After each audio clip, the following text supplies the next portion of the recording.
If you've been seriously injured, your case could be worth millions, and Morgan & Morgan can help you fight for it if you become their client. They've won major verdicts, $12 million in Florida, $26 million in Philadelphia, crushing these lowball insurance company offers. It's free unless you win, and you can start your claim now at forthepeople.com/Pakman, or scan the QR code on the screen, or click the link in the description. Morgan & Morgan, for the people. There are hundreds of VPNs to choose from, but our sponsor, Private Internet Access, is the only VPN that can fully prove they are not logging your internet activity. There have been multiple real-world cases where the FBI came to PIA with a court order legally requiring them to hand over user activity logs, and Private Internet Access had nothing to give them because they don't log user activity in the first place. Private Internet Access's software is also fully open source, so users can verify for themselves that activity is never logged. You get 83% off, which is just $203 a month, and 4 months extra for free at piavpn.com/DavidP. The link is in the description. Governors are increasingly ignoring Donald Trump. I love it. This is a form of resistance that makes a lot of sense and has the potential to have a huge impact. I want to talk about it with you. Trump's back in the White House, but there are governors across the country that are starting to act like he's really not. The latest example comes from Pennsylvania Governor Josh Shapiro. Josh Shapiro makes it very clear he is not going to take orders from Washington when it comes to issues of health care. Like, for example, Donald Trump's Secretary of Health and Human Services, Robert F. Kennedy Jr. Now, you might be asking yourself, what about the federal supremacy clause? Isn't it the law that the federal government decides and supersedes state law? And the answer is sometimes, but only on some issues. So we're going to delve into that because that is really at the core of this. But first, let's listen to what Governor Josh Shapiro had to say about this, making a lot of sense, folks. That could happen? Yeah, absolutely. Well, RFK Jr. doesn't run healthcare here in Pennsylvania. Dr. Bogan does as the health secretary. And I would like nothing more than to have a good working relationship with the federal government where they relied on facts and science. But in the absence of that, we're able to set our own rules and regulations and laws here in the Commonwealth. The 10th Amendment allows us, of the U.S. Constitution allows us to do that. So I'm exercising my authority as governor. These secretaries are utilizing the authority they have that comes from the people of Pennsylvania. And so we are not going to let those who do not believe in science, those who instead push conspiracy theories, dictate healthcare here in the Commonwealth of Pennsylvania. Now, there are a lot of other governors that are going in the same direction, and they are saying, we're just not going to listen to the federal government. California Governor Gavin Newsom has said California is going to keep their emission standards. They're going to keep their climate rules. It doesn't matter if Trump rips up the federal protections. California doesn't care. They're going to keep doing their thing. New York Governor Kathy Hochul has said, no matter what the federal government does, we're going to keep doing our gun safety laws. We're going to protect access to abortion. It doesn't matter what Donald Trump says or does. You go to Illinois, Governor J.B. Pritzker is preparing to shield immigrants from Donald Trump's deportation push and has already done so to some degree. So this is now becoming a pattern, which is blue state governors saying, we don't care, Donnie boy, on healthcare, on climate, on civil rights. We're going to go our own way. Trump may be president. He doesn't control the states. And the more fringe policy Trump tries to push, the more we're going to say, get the hell out of here. Now, then we get to the legal question. We care about the rule of law here on the left. What about federal supremacy? Doesn't federal law reign supreme? And the answer is only sometimes. What does the law say? Well, we have the supremacy clause, right? Article 6, Clause 2, which is that the federal law is the supreme law of the land. If there is a conflict, federal law prevails. But the reality is that that is only in certain areas. Some of these things don't really relate to areas of law where the federal government has that undisputed authority. So I'll give you examples. Civil rights. when we have the Civil Rights Act, states cannot go, you know what? We are going to make it legal to say no black people allowed in my shoe store. You can't do it. The law is very, very clear on that. It's unconstitutional. There's Supreme Court precedent. Certain environmental regulations in terms of doing less regulation than what the federal government says. So if the EPA issues an air quality standard that says we are going to limit emissions of a certain substance to 7 parts per million, states can't go, we're only going to do 6 parts per million, or we're only going to do 5 parts per million. However, states can have stricter climate and emissions guidelines. If the federal law is no more than 7 parts per million, I just did it backwards, and I'm sorry. States can't say we're going to allow more than 7 parts per million, but they can say we are going to be even stricter than federal law. I completely screwed up that up in my head, but I hope you understand the point I'm making. On immigration, federal immigration law overrides state laws. So if the federal government says, in order to come into the country legally, here's what you have to do, you can't have a state that says, well, we're going to have different laws for what's required to come into the United States. Now, this is separate from whether cities or states must work with federal immigration authorities. That's a different issue, relates to sanctuary cities and states, but that's a different question that we're talking about here. But there are other areas where state law does supersede federal authority. Police powers, for example. States regulate property law. States regulate traffic law. Local businesses, unless there is a specific federal law that steps in, states have superseding authority in a lot of those areas. As I already mentioned, states can always go beyond federal requirements. If the feds say no more than 10 parts per million of this polluting gas, states could say we're going to be stricter. If the federal government says the minimum wage must be $7.25 an hour, states are allowed to say, actually, in our state, it's going to be $9 an hour. It's going to be $10, $15, $20 an hour. They can't go below, but they can go above. And so the key distinctions here are that if there is a direct conflict on something which federal law controls, federal law wins in a sense. But big picture, federal law sets floors and not ceilings. And if the Constitution doesn't give federal government power over an area, it really does remain up to the states. We're seeing this in a lot of places. You know, Josh Shapiro, in the video we watched, was talking about when it comes to health stuff in Pennsylvania. We've heard from other governors, like Maura Healey in Massachusetts, for example. They don't care what the federal government is doing as far as vaccination. Vaccines will remain available, and the vaccine schedule will remain in place in Massachusetts with regard to public schools. I love this. We have to look for opportunities to oppose and to resist wherever they present themselves. And there are a bunch of different governors that are making it clear they are going to resist. Eric Trump suffered a they stroke on live television. What do I mean by a they stroke? You got to see this. How many times does Eric Trump refer to they here in this interview? And importantly, keep track. I'm going to do it here on a piece of paper I have. Keep track of how many different entities they is used to refer to. He does this all the time. Take a listen. You made it, and so did America. Yeah. How do you feel?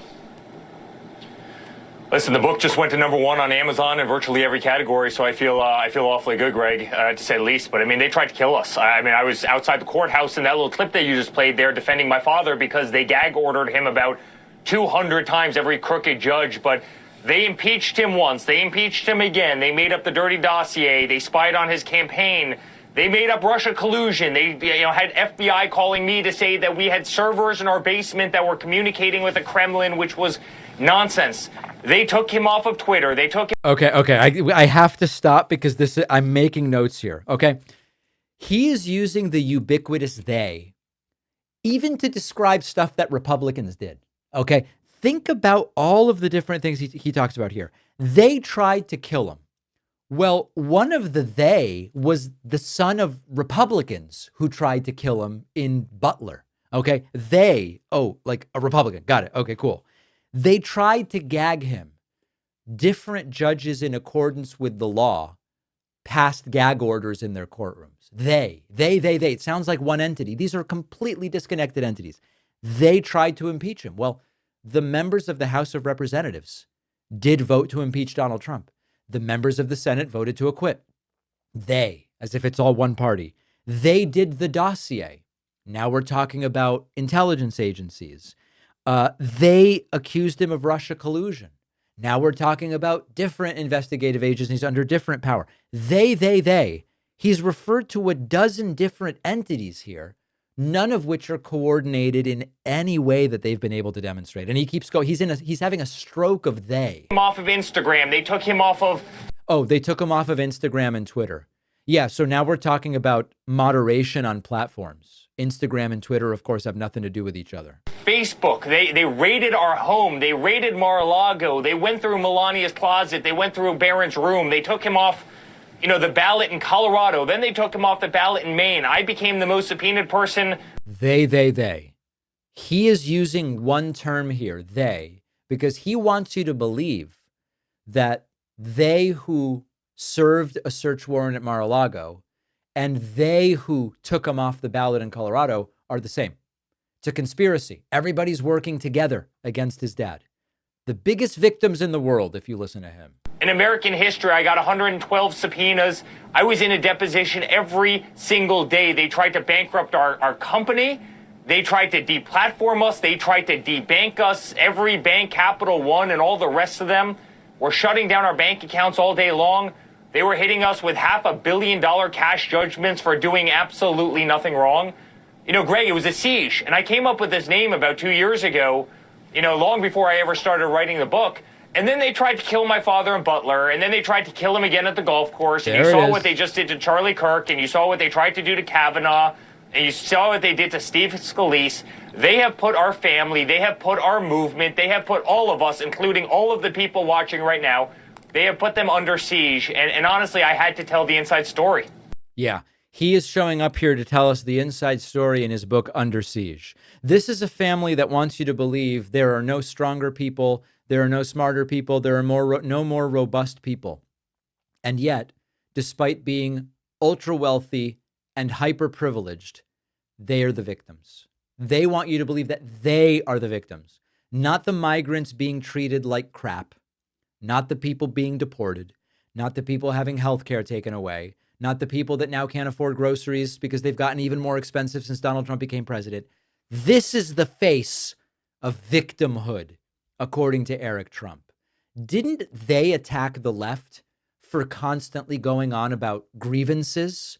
And yet here they are saying that they are actually the ultimate victims. These are truly pathetic people. And I know that Eric Trump was never the smart one. Like, I understand that, who the hell is Eric Trump? But he wrote a book about this. Now, hilariously, I meant to pull this up. Let me see if I can find it. Under Siege, Eric Trump. My Family's Fight to Save Our Nation. The book comes out in a few days. It is, when you look at the book from what's been released so far, it is taking anecdotes and minor incidents and claiming that these are just examples of how the Trump family are the targets of everybody. At some point, I would love it if someone said, hey, if you guys are really the alpha males you claim to be, why is it that everything is just such a threat to you and such an attack and something you need to go and write a book about? I don't know that anybody's really going to be asking those questions. So it's a they stroke. They did it. They tried to kill him. They tried to indict me. They tried to subpoena. We need something new. And I know that people keep talking about further Trumps, Eric or Don Jr. or Ivanka potentially becoming president. What a horror if that were to happen. If you've been seriously injured in a car crash, a fall, whatever it might be, you might be entitled to more than you think because insurance companies are trained to lowball you. That is why people turn to Morgan & Morgan, which is America's largest injury law firm. They've helped clients win millions, 12 million in Florida, 34 times the highest insurance offer that they got, $26 million in Philadelphia. That was 40 times more than the insurer offered up front. And the best part is you pay nothing unless they win your case. No hourly fees, no upfront costs. If you don't win, you don't pay. Filing claims is quick and easy. Morgan & Morgan has modernized the process so you can start and manage your case right from your phone. So if you've been hurt, don't guess about what your case is worth. Find out. You can start your claim at forthepeople.com/Pakman or just scan the QR code on the screen, because fighting these big insurance companies does take a big law firm, and that is Morgan & Morgan for the people. Do you ever feel like you're being watched online? It's because you are. Even in incognito mode, your internet activity can still be tracked by your internet service provider, by big tech, by data brokers, and even by the government. The solution is our sponsor, Private Internet Access, a VPN that hides your IP address so you can't be tracked online, and so you can access websites and content normally not available in your region. Private Internet Access is the only VPN that can prove in multiple ways they do not log your internet activity. Their software is open source. Anyone can see that the VPN is not logging your traffic. Multiple court cases have happened where law enforcement tried to get user activity logs from the company. The company didn't have them. You can choose from lightning fast IP addresses in all 50 US states and 91 countries. You can use private internet access on unlimited devices with just a single account. And my audience gets 83% off, which comes out to just $203 a month, plus get 4 extra months for free. Go to piavpn.com/DavidP. The link is in the description. All right, I have canceled my forthcoming appearance on Jubilee's Surrounded. Some of you knew I was going to do it, and I feel like I owe you the truth about why. Now, the concept was going to be one progressive millennial, me, versus 20 right-wing Gen Zers, and I have decided not to do it.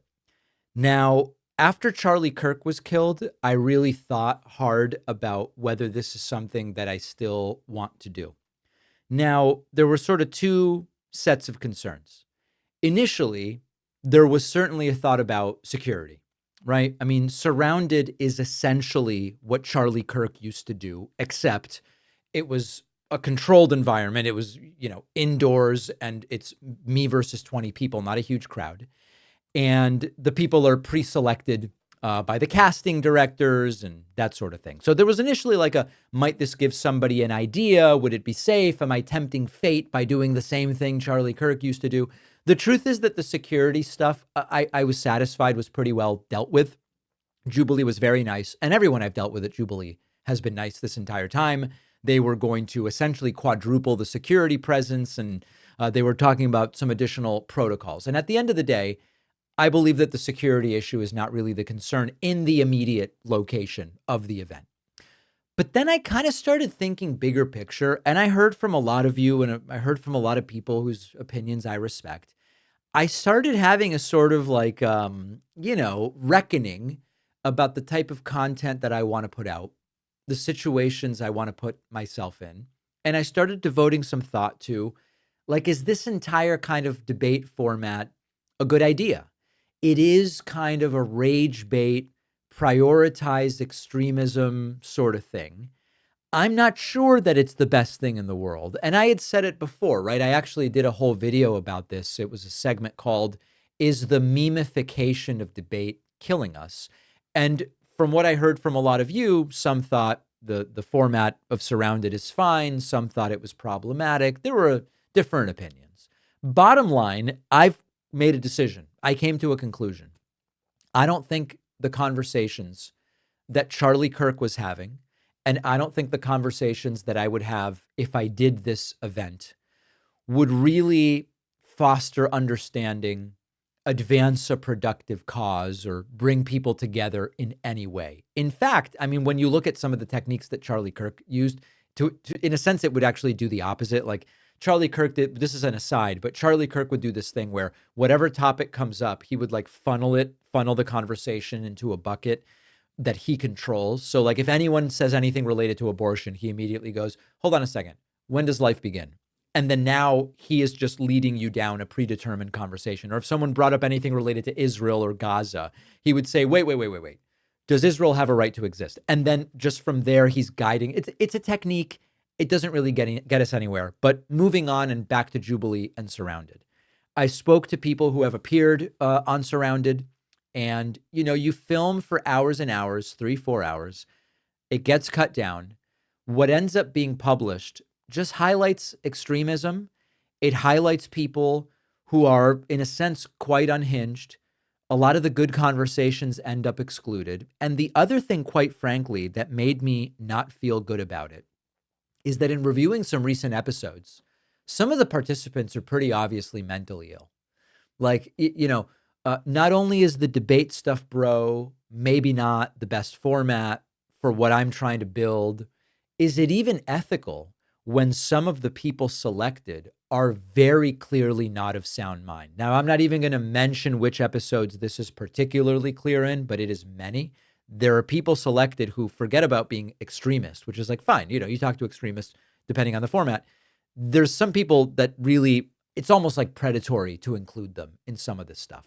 So I've made the decision not to participate, and I am foregoing significant publicity by doing this. I've spoken to people who said, yeah, it was wacky, but by appearing on there, it really blew up my platform. It blew up my YouTube channel. And we've had some negative publicity lately, as many of you know. It's not like I couldn't use the boost.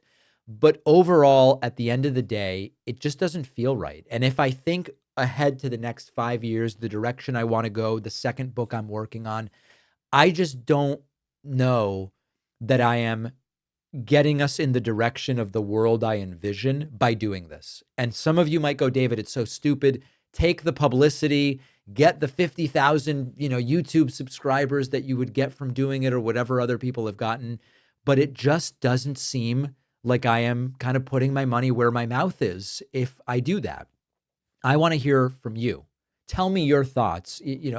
I believe the way for shows like ours to really grow and to grow the ecosystem is not necessarily to do the debate bro stuff in this format.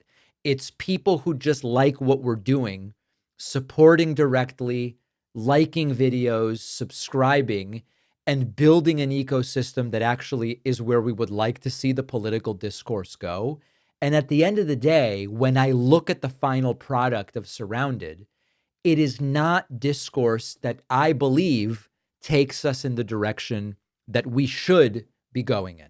So I want to hear from you. Leave a comment, send me an email, info@davidpakman.com. Did I screw this one up? Or is it a decision that is in line with what we want to see from political discussion and discourse in the future? Let me know your thoughts.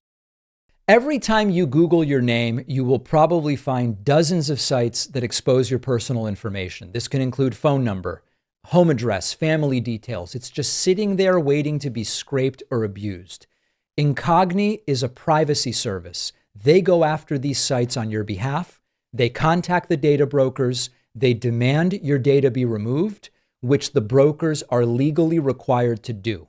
Incogni will automatically remove your information from hundreds of the biggest and most notorious data broker sites, but you're not just limited to those. You can use Incogni's custom removal if you find your info on a website outside of Incogni's default list. The team at Incogni will work to get that information removed.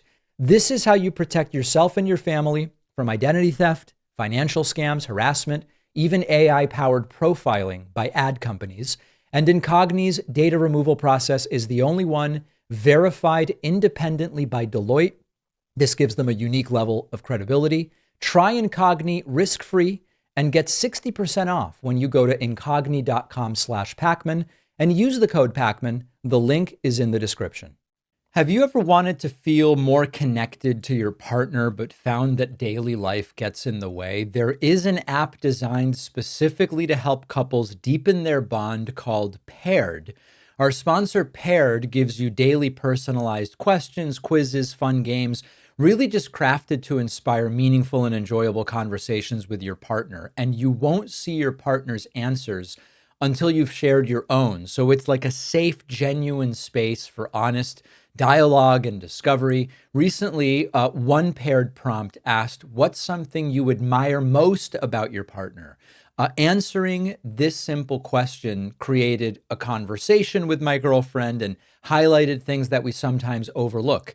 The Paired app is a great daily reminder of the qualities that make relationships special. Whether you're just starting to build your connection or you've been together for years, Paired helps make it easy and enjoyable to strengthen your relationship, and it's just 5 minutes a day.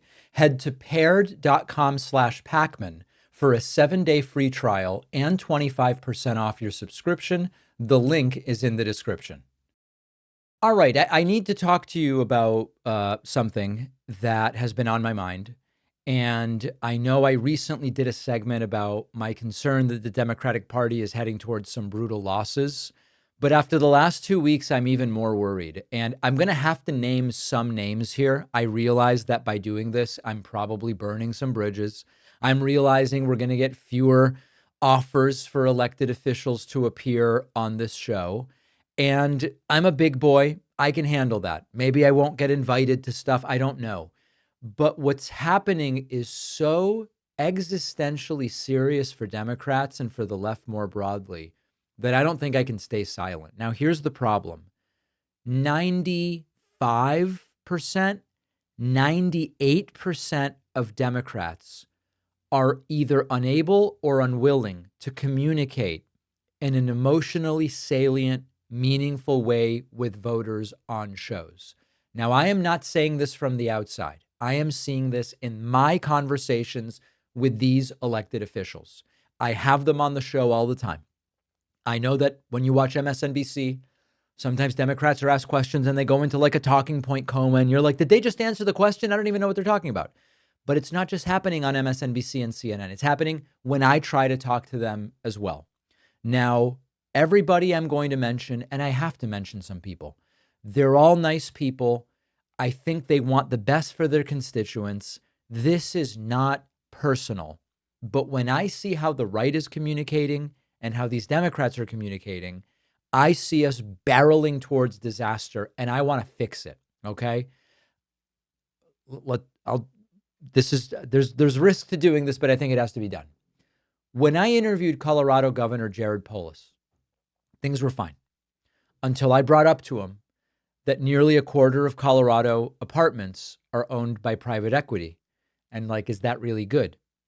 And he kind of got defensive and he defended private equity's ownership of apartments. And when I pressed a little bit further, the tone shifted. And you could tell he wasn't happy with me by the end of the interview. And just that light pushback completely changed the dynamic of the interview. That's not good. I then interviewed Colin Allred recently, running for Senate in Texas. I think he's a fine candidate on paper. I like the guy. I've liked him for a long time, supported his previous runs when he was running in the Senate previously. When I asked Colin, why would Republicans in Texas vote for a Democrat in 2025? What is it that you're offering? He gave me this long answer going back to 2017. Now, listen, I understand history matters, but I pointed out you're not really answering the question. And we hit an impasse. And if you look at the comments on that interview, this isn't even my opinion. Look at the comments on YouTube for that interview. Your reaction was exactly what I was thinking, which is he's not answering the question. He is really talking around the issue, and he never really gets to the point of saying, why are Texas Republicans going to vote for you or any Democrat this time around, given what's going on? We didn't get an answer. It was a very straightforward question. We didn't get an answer. More recently, I interviewed Rahm Emanuel, who is considering a 2028 run. And I asked him what I thought were really straightforward questions about Democratic messaging, connection with voters. What is it that the left needs to offer in terms of like, what are we doing economically, right? With Kamala, it was so muddled. She's got this tax deduction for new business expenses. Give me the clear economic thing. And he responded by speaking 6 minutes uninterrupted about education. Now, education is a huge issue, of course, but when I explained that wasn't my question was about economics, and he sort of interrupted and said, David, maybe you don't care about education, but I do. And I don't think it was good. And again, if you look at the comments, you guys hated it. This is just like one example. Dan wrote to me and said, David, what the fuck is Rahm Emanuel's deal? He got defensive and hostile in your interview and acted as though you'd insulted him or slandered his honor. All you did was ask a pointed question about strategy. Then you politely interrupted his lunatic word salad after what felt like 20 minutes to gently push for specifics.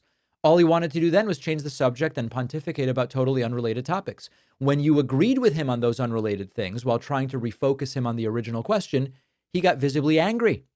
Veins were popping out of the MFer's head. Dude needs a shot of Haldol and some smelling salts to calm his ass down.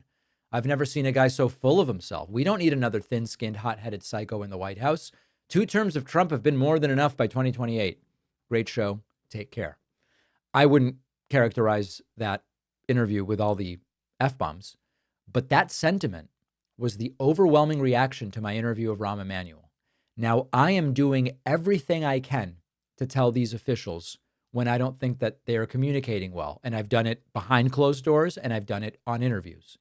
And if there is not a clear platform, clear policy ideas, an emotional connection to voters, Democrats are going to keep running into the same wall. Now, let me address Zohran Mamdani. With someone like Zohran Mamdani, who, let's be clear, he's a socialist and I'm not, right? Like, I have fundamental differences with Zohran Mamdani. He is emerging as one of the few Democrats who actually excites people and just answers the questions that he's asked. You might agree with his policies or you might not. You might like what he's suggesting or not. You might be a capitalist and he's a socialist. But when he asks a question, he answers the question. And he's speaking in a way that connects. Let me give you an example.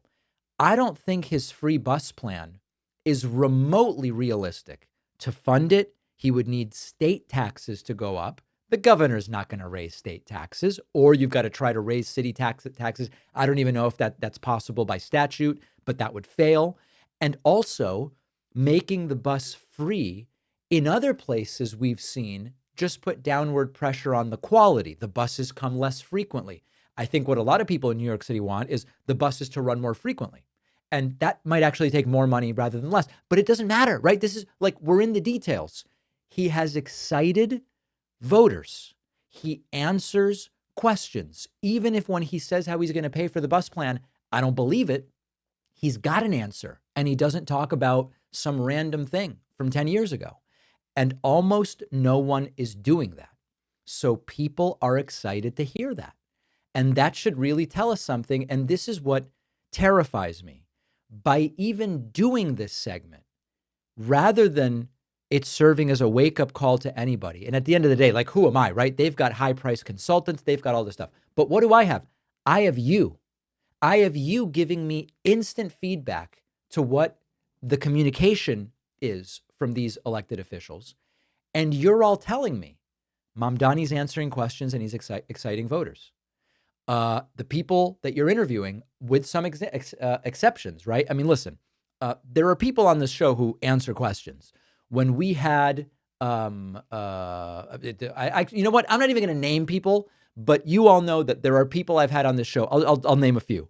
When I had Gavin Newsom on, he answered questions and he spoke in a way that connected with people. When I had Governor Josh Shapiro on, he answered my questions and spoke in a way that connected with people. Jimmy Gomez, the congressman, you all loved him, and he actually was answering my questions substantively and connecting with people, not redirecting for 7 minutes about something else. So there are some Democrats at the national level doing the right things, but they are the exception. And so there's 2 things that could happen, and you'll know because they might stop appearing on this show, right? If you see no more Democratic electeds on this show, you'll know why. It's because this served as a F that guy rather than damn, maybe he has a point. On the other hand, if you see them continuing to show up And maybe they're communicating more effectively and making you think, oh, I can understand why I would vote for this person over a Republican nut job in 26 or 28. Then maybe we'll be going in the right direction. But if nothing changes, we're staring down disaster in 2026 and 2028. I'm going to do everything I can to prevent that, but I'm just one person. We all need to get involved. I want to hear from you. Leave a comment. If this resonates with you, please like the video and share it. Like the video and share it. So important. Let's talk about who pays for Trump's insanity. Trump loves to brag about how he's tough on trade. The truth is, you're the one paying for his so-called toughness. Every time you go to the store, every time you pay your bills, you are footing the bill for Donald Trump's economic insanity. Start with tariffs. He promised China would pay. That was a lie. Tariffs are a tax on imports. The cost gets passed to you.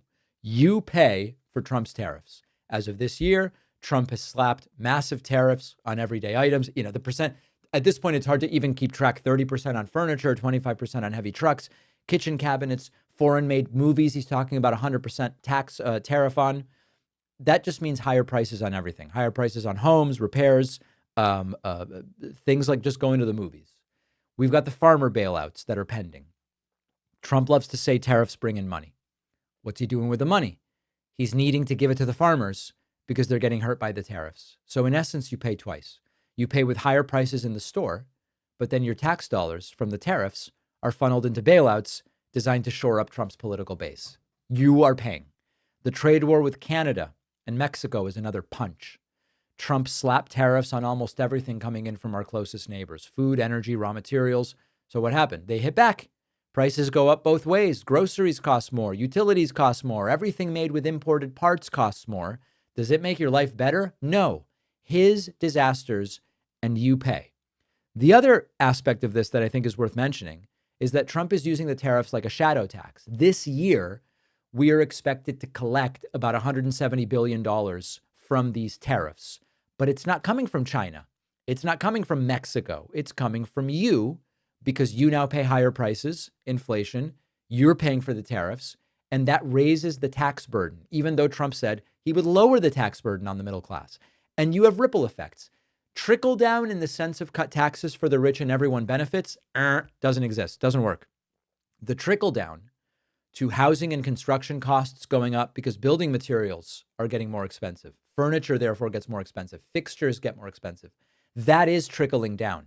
That then trickles down to higher rent prices. It makes homes less affordable. And it leaves local governments, who often lack the money to do it, to try to scramble and cover up the gaps. They then say, hey, you know what? We've got to raise property taxes because of the tariffs. How could that be? Well, as I told you, tariffs, building materials, home costs, all of a sudden you have to find yourself raising property taxes to cover the expenses of the municipality. Companies decide we're going to wait on hiring. We will delay giving people raises. We'll pass the higher costs on to workers and families. The economy becomes more fragile. And when things break, it's average people that get hurt first. The people that have got $1 million in the bank, they're fine. The people that can't meet an unexpected $400 expense without borrowing, they're not fine. So don't be fooled when Trump says tariffs make America strong. They make life more expensive. Don't believe him when he says the bailouts are free. You're paying for the bailouts. Don't fall for the tough guy routine. Trump's economic policies are hurting you. He said other countries would pay. You're paying. And you're going to keep paying every single day of the week, month, year, whatever, until this insanity finally stops. What will it take to get it to stop? I don't know. Donald Trump's presidency is effectively over, according to a pollster. New poll has landed. It's devastating for Trump. Lake Research Partners, working with Free Speech for People, looked at voters in swing congressional districts. These are the critical districts likely to determine who takes the House in 2026. And there is one number that should terrify Donald Trump. It's 49. No, it's not the average IQ of his cabinet. 49% of swing district voters support impeaching Donald Trump. And 45% say they support it strongly. This is not a fringe survey. This is the exact voters that will decide who controls Congress. and they seem done with Trump. Think about how extraordinary that is. A majority, 56%, say they disapprove of the job Trump is doing as president. This isn't overall. This is in the critical swing districts that will decide who controls the House. Now, pollsters are looking at this and they're saying this is remarkable. Might even be unprecedented that you've got about half of swing district voters saying the president should be impeached, and we're only 8 months in. Nixon didn't hit these numbers until the end of his second term. Clinton never had numbers like this in battlegrounds. Trump is bleeding support in the exact places that he needs it. Now, when you look at history, one of the things we've talked about before is that presidential approval ratings rarely go up. Why? Governing is hard, scandals pile up. And the way presidential approval often works is the term starts and you go, I approve. He's new. I approve. He does the thing that you don't like. Now you switch to, I no longer approve. And even if he comes up with stuff you do like later, very rarely do people go from disapproving of a president to approving. Exceptions are like what Bush dealt with on 9/11. A lot of people who did not like Bush said, I now approve because he sort of behaved after 9/11 in a way that I liked. But short of a 9/11, presidential approval tends to go down. Now, the list of impeachable offenses is staggering. We've talked about it before.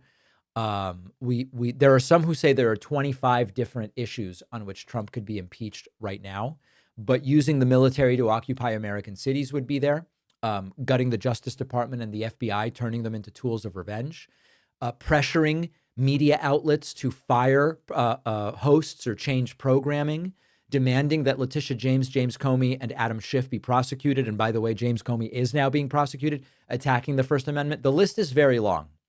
But the question here is, do Americans see it? And the answer seems to be that they do. The polling seems to prove that they see it. This is not a survey of progressive activists. This is a survey of regular swing state voters. And they are saying we've had enough. They want Trump impeached. They want Trump gone. Unlikely to happen for as long as the Republicans control the Senate. But the question is, will we see the Republicans removed from power in 2026? Now, I saw in my subreddit some people going, is that really all it's cracked up to be? Is that really, is that really going to do that much? Well, it's what we can do right now. This November, we've got Prop 50 in California for redistricting and a couple of special elections. That's 2025. 2026, it's take back the House. Okay, we do everything we can when we can do it. It's not everything, but it is crucially important to take back the House. So Trump's presidency could be effectively over right now. The numbers are pointing that way. What's left is formally remove Republicans from power, from the House. And hey, you know what? Maybe actually do the impeachment. Wouldn't be the worst thing in the world. A pending Supreme Court case could strip our Fourth Amendment rights and allow immigration agents to come into our homes for any reason, no probable cause needed, all while Republicans try to twist things so that you think this is all great for America. This should be the biggest story in the U.S. right now, but it's almost impossible to keep up with the millions of moves that Trump is making every single day. That's why Ground News exists. Ground News is an app and website that exposes the blind spots and spin before it takes control of our opinions. Ground News is the smarter, more reliable way to stay informed when MAGA is banking on us getting distracted. I'm partnering up with Ground News to give you 40% off the same Vantage plan that I use. So you'll pay only $5 a month for all of their premium features. Just go to ground.news/Pakman or use the code Pakman in the app when you sign up. The link is in the description or scan the QR code. All right, it is time for Friday feedback where I hear from you. You can always email info@davidpakman.com.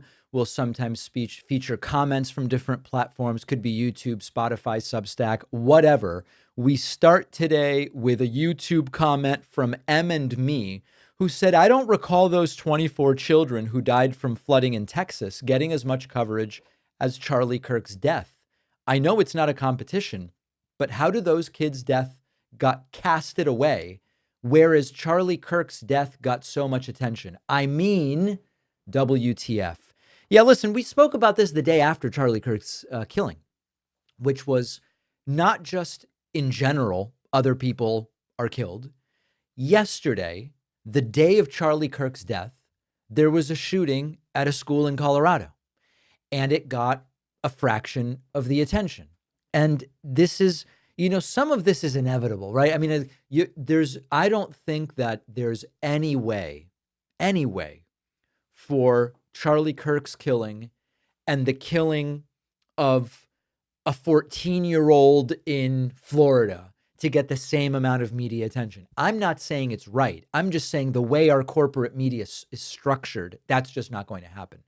But what I do think is of critical importance is that when we hear of a big story like this, the opportunity for me to remind everybody of how widespread this sort of violence is to say, think about everything surrounding Charlie Kirk's death. Think about all the people that were there who are now traumatized. Think about all the friends and family who have lost a loved one. Think about what this says about the country. Think about all of that, and then multiply it by the fact that on the same day Charlie Kirk was killed, I don't have the numbers in front of me, but there were something like 30 other shootings in the United States. I believe mass shootings where you've got at least multiple injuries. And multiply that out and just think of the unconscionable amount of devastation that political violence reigns upon us, guns reign upon us, this culture of firearms, all of it. And so I think I don't know that the expectation that it'll all get the same amount of media coverage is reasonable. It just won't. And also, if all media outlets did was cover shootings, it's all they would do. To cover every shooting, it would be 24/7. That's how sick the situation is. But using it as an analogy for, we have this times however many every day, and we're not really doing anything about it. I think that's maybe the opportunity. Matthew Atencio wrote on Facebook, I don't think we're as divided as people think. It's just the narrative of news outlets that are owned by people who want us to think we are divided. What I see in the news and what I see in real life don't match. There is an aspect of truth here. And the aspect of truth is that if you just take all issues, including ones that are not controversial, you can nominally say that the country isn't as divided as media makes it think. So I'll give you an example of what I mean. If you watch political media, you see coverage of who should be president. Should we arm Ukraine? What should be done in Gaza? Should abortion be legal? How should we deal with poverty? Okay, those are inherently politically divisive issues. But if you zoom out, there's a whole bunch of stuff that the country mostly agrees on. Now, you could say, well, yeah, David, everybody agrees on that stuff. Murder should be illegal when it comes to, sort of like going out there and sticking an armed robbery where you kill someone, or there should be government authorities should handle police, fire, the roads, right? Like the point, I'm struggling to do this articulately, but the point is, yes, we are not divided on huge swaths of issues relating to everyday life. Pilots who fly planes should be properly trained and monitored and subject to competency retesting, whatever, right? However, that stuff doesn't get media coverage because everybody agrees on it. So I believe the takeaway is twofold. Yes, as people, we are not nearly as divided as the corporate media makes it seem. And also, some of these divisions that we do notice from watching the news are highly relevant and salient to our everyday lives. And so they aren't any less important to figure out. From the subreddit, Friendly Drummers said, I think Tyler Robinson is the shooter. I don't think it could be anyone else. I've seen plenty of people say no 22-year-old texts like that. This text is fake. I can assure you some kids are weird, terminally online kids especially. And it seems as simple as this. Tyler used a gun. It matches with the gun of his grandfather. The grandfather recognized the gun on TV, knew it was missing. And that was when Tyler confessed to his dad. Because Tyler knew, his family knew, the gun was missing. I mean, the FBI can't just fake all of that. I understand not trusting the FBI, but we can't just deny something just because it's inconvenient. The truth is the truth. Yeah, listen, I mean, even the video we looked at last week of, Charlie Kirk got shot from the back. Like, it seemed obvious that was not the case looking at the video. I think that there are a lot of sociocultural and psychological reasons why people start kind of, I would even say, fixating or obsessing over some of these alternatives, conspiracy theories, we might call them. But I believe all the evidence points to Tyler having just done it. He's, of course, alleged to have done it at this point in time. And sometimes it's nice to see someone just go, listen, guys, I think it just is what it is. Deborah Moore wrote on Spotify, America is in decline. The great experiment is done.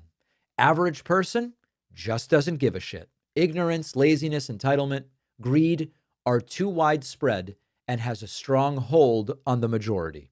I really wish I was able to relocate to another country. More people than ever who I know personally are relocating to other countries. I don't mean they're thinking about it.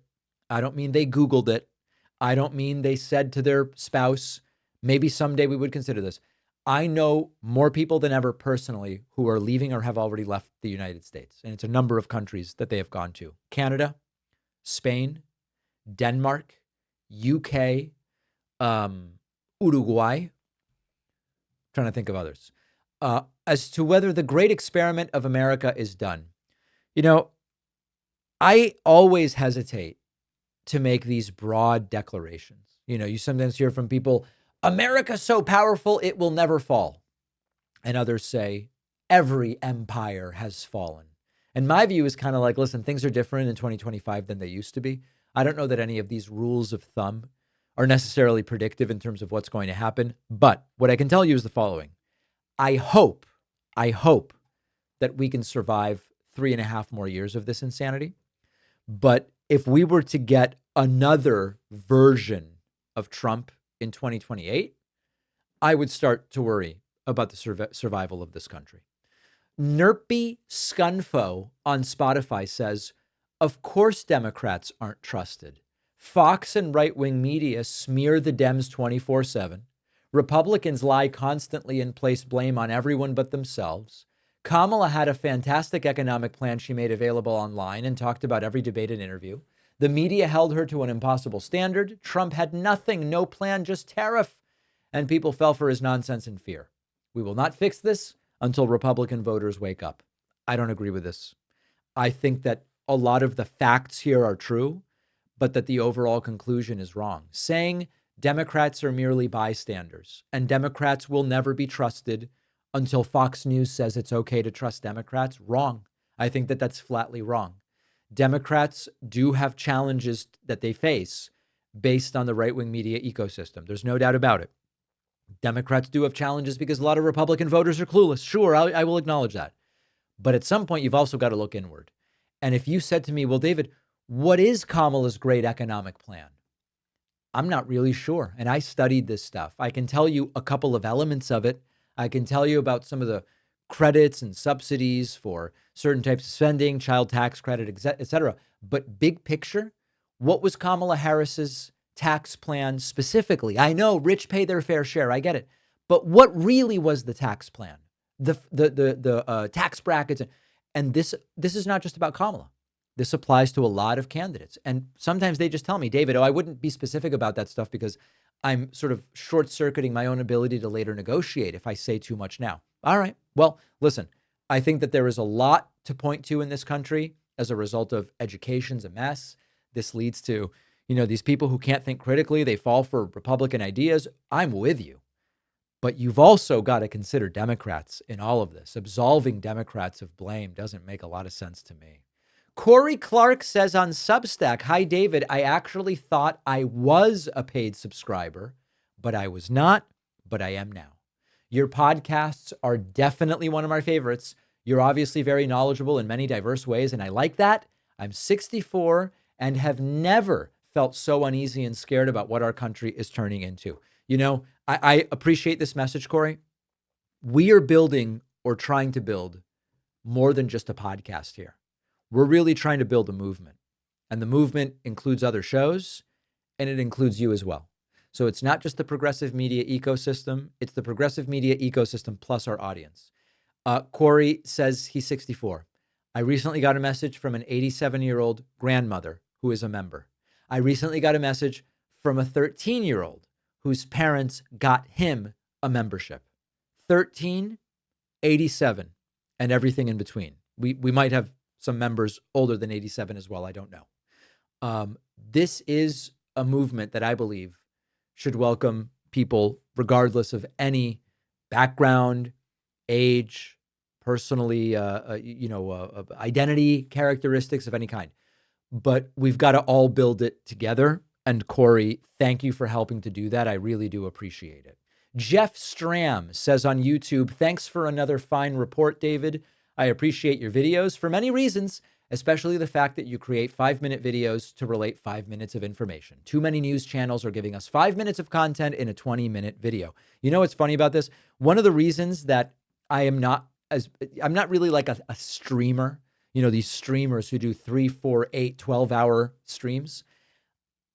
I don't want to keep you here as long as possible and turn 5 minutes of substance into 20 minutes. I want to give you as much useful stuff in 5 minutes as I can. And if I could put 8 minutes of stuff into 5, that my goal is people are busy. There's a lot of stuff out there. I'm respectful of your time. We are going to keep the show as jam-packed as possible as we can. Adriana, okay, on YouTube, says, I enjoy your podcast, David, but don't think that the current administration will not come for any progressive platform. He'll come for you, Ben Meiselas, Brian Tyler Cohen, Mark Elias, Adam Mockler, Glenn Kirshner, and more. Just don't capitulate. Stand firm. Your voice and views are necessary. I really appreciate that. We are planning to be here. We are planning to stand firm. I know Ben, Brian, Mark, Adam, and Glenn are planning on the exact same thing. I want to say thank you to everybody who took advantage of our membership drive special on Tuesday that we did. The biggest discount we've offered on membership in years. If you missed that and want to take advantage of it, just email info@davidpakman.com and say, David, please give me that coupon code. I missed the special and I will gladly do it. We've got a great bonus show for you today. Oh, the bonus show where you want to make money. Everybody else that makes money to fund themselves is bad. Yes. I hope you have a great weekend, and I'll be back with you next week.